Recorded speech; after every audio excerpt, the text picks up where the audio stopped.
السلام علیکم، بسم اللہ الرحمن الرحیم۔ حضرت علی رضی اللہ تعالیٰ عنہ نے فرمایا، عورتیں آٹا گوندتے وقت ایک غلطی کبھی نہ کریں، گھر میں پیسوں کا ڈھیر لگ جائے گا۔ دوستو، آج کی یہ ویڈیو آپ سبھی کے لیے بہت ہی زیادہ خاص ہے، اور خاص کر کے عورتیں اس ویڈیو کو آخر تک ضرور دیکھیں، کیونکہ دوستو آج کی اس ویڈیو میں آپ کو ایک خاص عمل بتایا جائے گا جس میں حضرت علی رضی اللہ تعالیٰ عنہ کے اہم فرمان کے بارے میں بتایا جائے گا، جس کو ہماری بہنیں آٹا گوندتے وقت کریں گی تو ان کے گھر میں کبھی بھی رزق کی کمی نہیں ہوگی۔ اللہ ایسی عورت کی ہر دعا کو قبول فرمائے گا۔ اور ساتھ میں ہم آپ کو یہ بھی بتانے والے ہیں کہ رات کی بچی ہوئی روٹی پھینکنے سے گھر میں کون سا عذاب آتا ہے، اور بچی ہوئی روٹیوں کو کھانے سے گھر میں کون سی برکت آتی ہے۔ تو ویڈیو کو بنا اسکپ کیے ہوئے آخر تک لازمی دیکھیں۔ دوستوں، ایک مرتبہ ایک عورت حضرت علی رضی اللہ تعالیٰ عنہ کی بارگاہ میں حاضر ہوئی اور دست ادب کو جوڑ کر عرض کرنے لگی، یا حضرت، میری دعائیں اللہ کی بارگاہ میں قبول نہیں ہوتی، نہ ہی میرے پاس اتنا وقت اور طاقت ہے کہ میں ساری رات بیٹھ کر اللہ کی عبادت کر سکوں۔ مجھے آپ کوئی ایسا آسان سا عمل بتائیں جس کو کرنے سے اللہ کی بارگاہ میں میری دعائیں پوری ہو جائیں۔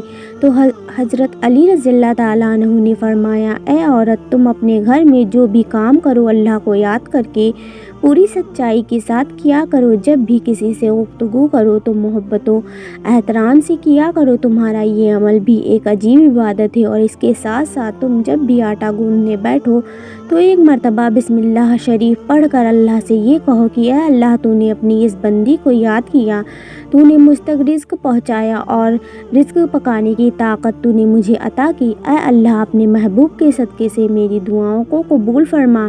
اے عورت، یاد رکھنا، جب اللہ کا رزق انسان اپنے لیے یا اپنے گھر والوں کے لیے بناتا ہے تو اس وقت اللہ سے مانگی گئی دعا کو اللہ کبھی بھی رد نہیں کرتا۔ دوستو، اس کے بعد اس عورت نے پھر پوچھا، یا حضرت، زندگی میں مصیبت اور پریشانیاں آنے کی سب سے بڑی وجہ کیا ہوتی ہے؟ تو یہ سن کر حضرت علی رضی اللہ تعالیٰ عنہ نے پھر سے فرمایا، اے عورت، یاد رکھنا، اچانک سے عذاب آنے کی سب سے بڑی وجہ اللہ کے رزق کی بد دعا ہی ہے۔ یہ سن کر وہ عورت حیرت سے پوچھنے لگی، یا علی رضی اللہ تعالیٰ عنہ، رزق کی بد دعا وہ کیسے؟ تو یہ سن کر حضرت علی رضی اللہ تعالیٰ عنہ نے فرمایا، اے عورت، جب انسان بچے ہوئے کھانے کو زمین پر پھینک دیتا ہے اور اس کے بعد وہ اللہ کا رزق زمین میں پیروں تلے کچلا جاتا ہے تو اس وقت وہ رزق اللہ سے فریاد کرتا ہے، اے اللہ، تو نے مجھے انسان کے لیے پیدا تو کیا، لیکن انسان نے میری قدر سے بے واقف ہو کر مجھے پیروں تلے کچل رہا ہے۔ اسی لیے اے عورت، یاد رکھنا، جب بھی کھانا کھاؤ تو دسترخوان پر بچی ہوئی روٹیاں بھی کھا لیا کرو، پھر اتنا ہی کھانا اٹھایا کرو جس کو تم آخر تک ختم کر سکو، کیونکہ میں نے اللہ کے حضرت محمد مصطفیٰ صلی اللہ تعالیٰ علیہ وسلم سے سنا ہے کہ دسترخوان پر گری ہوئی روٹی جب انسان کھاتا ہے تو وہ روٹی انسان کے لیے شفا بن جاتی ہے، لیکن اگر چلتے وقت یہ نہ دیکھا جائے کہ زمین پر روٹی پڑی ہوئی ہے اور وہ کچلی جا رہی ہے تو پھر وہ روٹی اس کے لیے بد دعا ہی کرتی ہے۔ اسی لیے اے عورت، جب بھی زمین پر گری ہوئی روٹی دیکھو تو اللہ کا نام لے کر اس روٹی کو اٹھا لو، اور پھر اس روٹی کو کسی ایسی جگہ رکھ دو جہاں پر وہ پیروں تلے کچلی نہ جائے اور دوسری اللہ کی مخلوقات اسے آرام سے کھا سکے۔ اے عورت، اس عمل سے اللہ کا رزق تمہارے لیے دعائیں کرے گا، اور رزق کی دعائیں اللہ تعالیٰ کبھی رد نہیں کرتا۔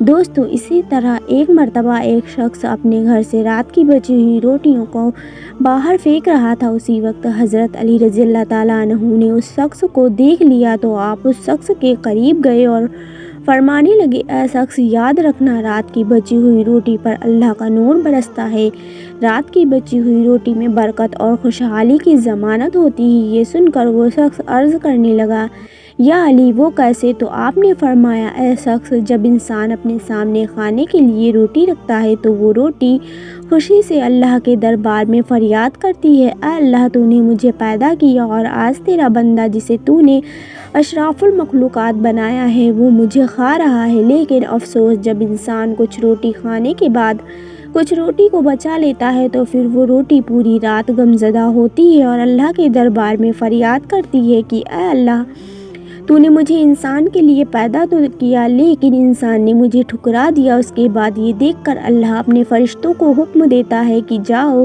اس روٹی پر نور برساتے رہو، جس نے بھی اس کو ٹھکرایا ہے اس کے گھر سے برکت کو اٹھا لو، اور جو کوئی اس بچی ہوئی روٹی کو صبح اٹھ کر کھائے گا تو ایسا شخص خوب برکت اور رحمت پائے گا، کیونکہ ایسا شخص میں نے اللہ کے رسول صلی اللہ علیہ وسلم سے سنا ہے رات کی بچی ہوئی روٹیوں پر اللہ کا نور برستا ہے۔ اسی لیے دوستوں، کبھی بھی رات کی بچی ہوئی روٹیوں کو باہر نہ پھینکا جائے، بلکہ صبح ان کو گرم کر کے کھا لیا جائے۔ آج کے دور میں اللہ تعالیٰ کی طرف سے رزق کی جتنی فراہمانی ہے اتنی ہی اللہ تعالیٰ کی ناشکری کی جاتی ہے، اور اسی طرح رزق کی ناقدری بھی۔ تو حق تو یہ بنتا ہے کہ جتنی ہمارے اوپر اللہ تعالیٰ کی نعمتوں کی فراوانی اور وسعت ہے، ہمیں اتنا ہی زیادہ شکر ادا کرنا چاہیے۔ شکر ادا کرنا تو دور کی بات ہے، ہم اللہ کے فرائض پورے نہیں کرتے۔ اگر ہم اپنے گھروں پر نظر دوڑائیں تو جس طریقے سے ہمارے گھروں میں روٹی ضائع ہوتی ہے وہ کسی سے مخفی نہیں۔ ایک وقت کی روٹی بچ جائے تو اس کو دوسرے وقت میں کھانا کسی کو گوارا نہیں، اور یہ بچی ہوئی روٹی بعض لوگ تو سنبھال کر چھان بورے والے کو دے دیتے ہیں، لیکن بعض لوگ اس کا خیال نہیں کرتے اور اس کو کوڑے کے ساتھ پھینک دیتے ہیں۔ حالانکہ اگر روٹی بچ جائے تو اس روٹی کو دوسرے وقت میں استعمال کر لیا جائے، اس میں کوئی حرج والی بات نہیں۔ ہمارے آقا صلی اللہ علیہ وسلم کا باسی روٹی استعمال کرنے کا حدیث سے ثابت ہے۔ باسی روٹی کو سنت سمجھ کر استعمال کر لیا جائے، البتہ اس بات کا خیال رکھا جائے کہ روٹی خراب تو نہیں۔ حضور کے باسی روٹی کھانے کے حوالے سے حضرت ام ہانی رضی اللہ تعالیٰ عنہا فرماتی ہیں، میرے پاس رسول اللہ صلی اللہ علیہ وسلم تشریف لائے اور پوچھا، کیا تمہارے پاس کچھ کھانے کے لیے ہے؟ میں نے کہا، نہیں، البتہ باسی روٹی اور سرکہ ہے۔ آپ نے فرمایا، اسے لے آؤ، وہ گھر کبھی غریب نہیں ہوگا جس میں سرکہ موجود ہے۔ حضور نے باسی روٹی سرکے کے ساتھ تناول فرمائی۔ حضرت سہل بن سعد رضی اللہ تعالیٰ عنہ کی روایت ہے کہ ان سے پوچھا گیا کہ جو کی روٹی کو نبی صلی اللہ علیہ وسلم کیسے پکاتے تھے، تو فرمایا، آٹے میں پھونک مار دیا کرتے تھے تاکہ جو موٹے موٹے تنکے ہوں وہ اڑ جائیں، باقی کو گوندھ لیا جا کرتے تھے۔ ایک روایت میں ہے کہ نبی صلی اللہ علیہ وسلم کے زمانے میں چھلنی نہیں ہوتی تھی اور وہ اس کو پھونک لیا کرتے تھے اور پھر اس کے بعد روٹی بنا لیا کرتے تھے۔ حضرت ابو بکر صدیق رضی اللہ تعالیٰ عنہ اور حضرت عمر فاروق رضی اللہ تعالیٰ عنہ جو کی روٹی کو بنا چھانے کھایا کرتے تھے۔ آٹا چھنا ہوا نہیں ہوتا تھا۔ آج کل گیہوں کی روٹی بھی بغیر چھنے کھانا مشکل سمجھا جاتا ہے، حالانکہ بغیر چھنے آٹے کی روٹی جلد ہضم ہوتی ہے۔ حضرت ابو ہریرہ رضی اللہ تعالیٰ عنہ سے روایت ہے کہ آپ صلی اللہ علیہ وسلم کے اہل عیال کو مسلسل 3 دن گیہوں کی روٹی کھانے کی نوبت نہیں آئی، یہاں تک کہ دنیا سے جانے کا وقت آ گیا۔ آقا کے گھر میں کبھی ایسا نہ ہوا کہ 3 دن روز کھانا ہو فاقہ ہوتا تھا۔ بہرحال آج کے رواج میں آٹا چھنا ہوا ہوتا ہے تو ہم کم سے کم اتنا ضرور کر لیں کہ گیہوں کی روٹی تو ہم کھاتے ہیں، الحمدللہ یہ بھی کھائیں، لیکن ساتھ جو کی بھی شروع کر دیں تاکہ سنت کا ثواب ہمیں مل جائے۔ یہ تھی آج کی ہماری معلوماتی ویڈیو۔